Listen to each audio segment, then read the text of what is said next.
बिस्मिल्लाहिर्रहमानिर्रहीम। लाखों करोड़ों दरूद हजूर अकरम सल्लल्लाहु अलैहि वसल्लम और उनकी आल पर। ख़वातीन व हज़रात, इस वीडियो में हम आपको बताएंगे कि हज की शराइत क्या हैं और हज की कसीर फ़ज़ाइल क्या हैं। इरशाद बारी ताला है, वलिल्लाहि अलन्नासि हिज्जुल बैति मन इस्तताअ अलैहि सबीला। अल्लाह के लिए लोगों पर उसके घर का हज करना फ़र्ज़ है जो इस तक पहुंचने की ताकत रखता है। तफसीर की रूह से इस आयत में हज की फ़र्ज़ियत और इस्तिताअत की शर्त का बयान है। हदीस में इस्तिताअत की तशरीह ज़ादेरा और सवारी से फरमाई है। हज के लुग़वी मायनी हैं किसी अजीम चीज़ का कसद करना, और शरई मायनी ये हैं कि 9 ज़िलहज्जा को ज़वाल आफ्ताब से लेकर 10 ज़िलहज्जा की फजर तक हज की नीयत से एहराम बांधे हुए मैदान अरफात में वकूफ़ करना, और 10 ज़िलहज्जा से आखिर उम्र तक किसी भी वक्त काबा का तवाफ़ ज़ियारत करना हज है। फ़र्ज़ियत हज की शराइत में ये हैं कि आकिल बालिग आज़ाद तंदुरुस्त मुसलमान पर हज फ़र्ज़ है जिसके पास सफ़र हज और पीछे अपने अहल व अयाल के अखराजात मौजूद हों। सवारी या इसका ख़र्चा होना भी ज़रूरी है। ये शराइत जब हज के महीनों में पाई जाएँ तो हज फ़ी नफ्सी ही फ़र्ज़ हो जाता है।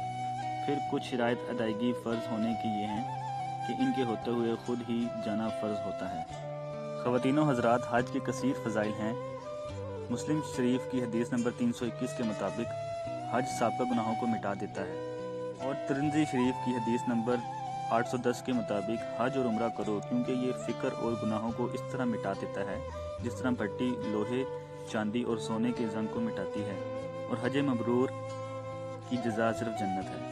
हज फ़र्ज़ के तर्क पर सख्त वईद है, जैसा कि तिरमिज़ी शरीफ की हदीस नंबर 812 में फरमाया गया, जो शख्स ज़ादे राह और सवारी का मालिक हो जिसके ज़रिए वो बैतुल्लाह तक पहुँच सके, इसके बावजूद वो हज ना करे तो इस पर कोई अफसोस नहीं कि ख्वाह वो यहूदी होकर मरे या ईसाई होकर मरे। हज एक मुनफरद इबादत है, इसमें बहुत सी हिकमतें हैं। इसे आशिकों की इबादत भी कहा जाता है।